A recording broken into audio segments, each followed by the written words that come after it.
सास और बहू। सुजाता ने अपने बेटे नील के लिए लड़की ढूंढने के लिए सभी रिश्तेदारों दोस्तों से कह दिया था। उसे एक बहुत अच्छी लड़की की तलाश थी। वो अपने पति राघव से इसी बात की चर्चा करती कि जब दुल्हन इस घर में आएगी तो घर कितना खुशहाल हो जाएगा। चांद सा टुकड़ा लाऊंगी अपने राजकुमार के लिए। नील से भी बार बार पूछती कि लड़की तुझे कैसी चाहिए, पर नील हंसकर टाल देता था। क्या मम्मी अभी कहाँ, मुझे बहुत कुछ करना है।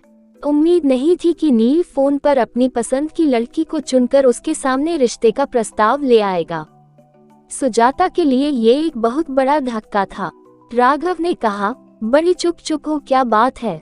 नहीं, ऐसा कुछ नहीं है। आज सुबह नील का फोन आया था। उसने बताया कि माँ, आपको लड़की देखने की जरूरत नहीं है, मैंने लड़की पसंद कर ली है। सुजाता के पति को जब उसने नील से हुई बातचीत के बारे में बताया तो वो पूछने लगे कि अच्छा कौन है लड़की, कहाँ से है, क्या करती है, कुछ पूछा नहीं तुमने? सुजाता ने जवाब दिया, नहीं, मैंने सोचा मिलकर बात करेंगे, कल आ रहा है। अगले दिन नीला पहुंचा। आते ही मम्मा मम्मा करता हुआ गले से लिपट गया। क्या बात है, आज बड़ा खुश है, सुजाता ने बोला। इस पर वो कहने लगा कि मैंने आपको माही के बारे में कल बताया था ना, ये देखिए यह उसकी फोटो। कुछ घबराए नजरों से फोटो को देखने लगी। लड़की अच्छी थी, वैसे भी ना कहने का तो सवाल ही नहीं उठता था। नील की पसंद जो थी, पर अपने लिए अपनी तरह से रिश्तेदारों में जान पहचान की लड़की देखने की उसकी इच्छा हमेशा रही थी। राघव ने सुजाता को इस बात के लिए पहले ही समझा दिया था कि नील को ही जिंदगी बितानी है, नील की पसंद ही माननी चाहिए। एक तरह से सुजाता भी अपने मन को समझा चुकी थी और अपने बेटे की खुशी में खुश रहना चाहती थी। कैसी है मम्मा? नील ने उत्सुकता से पूछा। प्यारी है। कहाँ रहती है, क्या करती है? सुजाता ने जवाब देते हुए उससे कई सवाल कर डाले। माँ, मेरी कंपनी के पास एक कंपनी है, उसमें जॉब करती है। उसके घर में उसके मम्मी पापा और एक छोटा भाई है। सगाई धूमधाम से हुई, शादी भी हो गई, पर सुजाता को चिंता थी कि कोई मेहमान बहू के सामने रंग पर ना कुछ बोल दे। लेकिन उसने देखा माही के चेहरे पर एक मुस्कान रहती थी। दुल्हन थी माही, पर फिर भी सबका ध्यान रख रही थी। आपने पानी लिया, कुछ खाया? सब रिश्तेदार तारीफ करते नहीं थक रहे थे, पर माही ज्यादा बोलती नहीं थी। शायद उसकी आदत ही ऐसी थी, कम बोलना। सुजाता को माही से ज्यादा बातें करने का समय नहीं मिला। पहले मेहमान रहे, फिर वह हनीमून पर चले गए। वहां से लौटे तो दोनों की छुट्टियां खत्म हो गई थी और दोनों दिल्ली लौट गए। नील ने 2 कमरों का एक मकान किराए पर लिया हुआ था। माही और वह दोनों साथ ही निकलते थे। दोनों की कंपनी पास पास थी। सुजाता को शिकायत होती थी कि वो दोनों घर नहीं आते। इस पर उसके पति राघव उसे समझा देते कि उनको छुट्टी नहीं मिल रही होगी।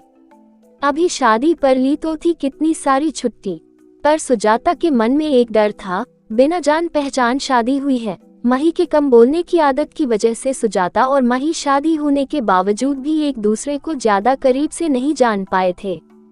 एक दिन नील ने फोन किया और कहा, आप और पापा कुछ दिन के लिए आ जाओ, हम दोनों को छुट्टी नहीं मिल रही है, लेकिन आप लोग यहाँ आ जाइए, साथ मिलकर रहेंगे। सुजाता ने बहुत आनाकानी करते हुए मना किया, नहीं, अभी नहीं, फिर कभी। लेकिन नील मानने को तैयार ही नहीं था। अच्छा, तेरे पापा से पूछकर बताऊंगी। राघव के हाँ कहने पर सुजाता की खुशी बढ़ गई और उसने एक लिस्ट तैयार कर ली कि क्या क्या राघव के साथ वह बाजार से जाकर नील की पसंद का लेगी। माही की भी खाने पीने की पसंद उसे पता चल चुकी थी, इसलिए उसने लड्डू, पंजीरी और घर का भी काफी सामान बना लिया था और बाजार से भी उनके लिए शर्ट और सूट खरीद लाई थी। आखिर पहली बार बेटे और बहू के पास रहने जा रही थी। राघव और सुजाता टैक्सी करके दिल्ली पहुंच गए। सुजाता सोचने लगी, माही ऑफिस होगी, छुट्टी तो ली नहीं होगी। दरवाजे पर ताला नहीं था। सुजाता को अच्छा महसूस हुआ। डोरबेल बजाते ही माही ने पैर छुए और नाश्ता और चाय लेकर आ गई। माही ने कहा कि आप नहा धोकर कपड़े बदल लीजिए, मैं थोड़ी देर में खाना लाती हूँ। सामने नया टॉवल रख दिया। ये देखकर राघव मुस्कुराए। थोड़ी टेढ़ी निगाह से सुजाता थोड़ी सी मुस्कुराहट के साथ नजरें नीची करके नाश्ता करने लगी। देखा, बहू कितनी समझदार है। राघव के कहने पर सुजाता कुछ नहीं बोली, कहती भी क्या।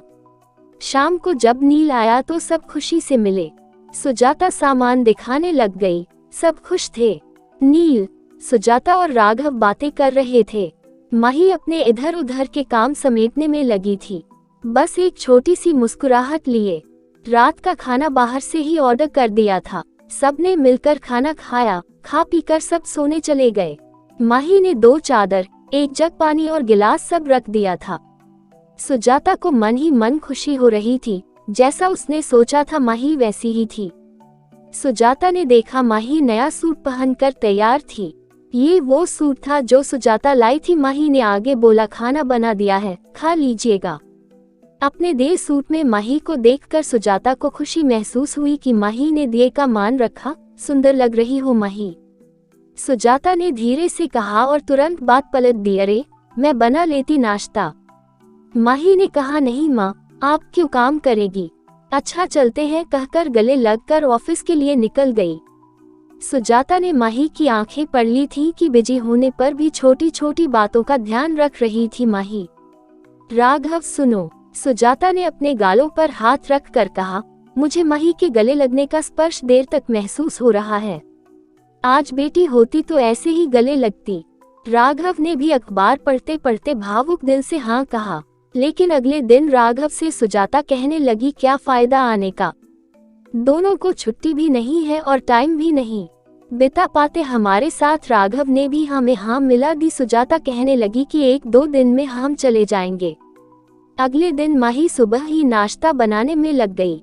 सुजाता ने माही से कहा, तुम तैयार हो जाओ, ये मैं कर लूंगी।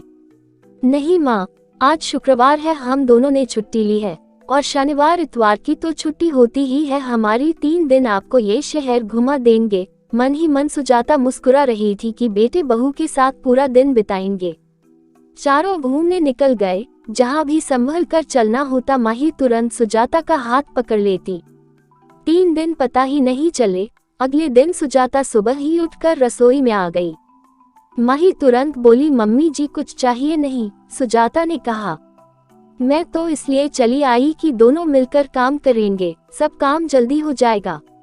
ये सुनकर माही मुस्कुरा दी। दोनों ने मिलकर नाश्ता बनाया और माही ऑफिस के लिए तैयार हो गई। नील और माही चले गए। सुजाता राघव से माही की तारीफ किए जा रही थी और राघव मुस्कुरा रहे थे। तुम वही हो जो माही के लिए इतना डरी बैठी थी। सुजाता धीरे से मुस्कुरा दी थी। शाम को नील और माही ऑफिस से आए। खाना खाते समय राघव ने कहा, नील हम कल जाने की सोच रहे हैं। नील ने कहा, अभी तो कुछ और दिन, अभी तो खूब मन लग रहा है। आप अकेला तो महसूस नहीं कर रहे? नहीं नील बेटा, तुम्हारी मम्मी साथ है ना, तो दिन आराम से कट जाता है। कभी टीवी देख लेते हैं और कभी अखबार पढ़ लेते हैं, ऐसे में समय का पता नहीं चलता। नील ने कहा, तो फिर क्यों जाना है? खाना खाने के बाद बर्तन समेटकर माही कमरे में आकर बोली, मम्मी जी शाम को ऑफिस से आकर बहुत अकेलापन लगेगा।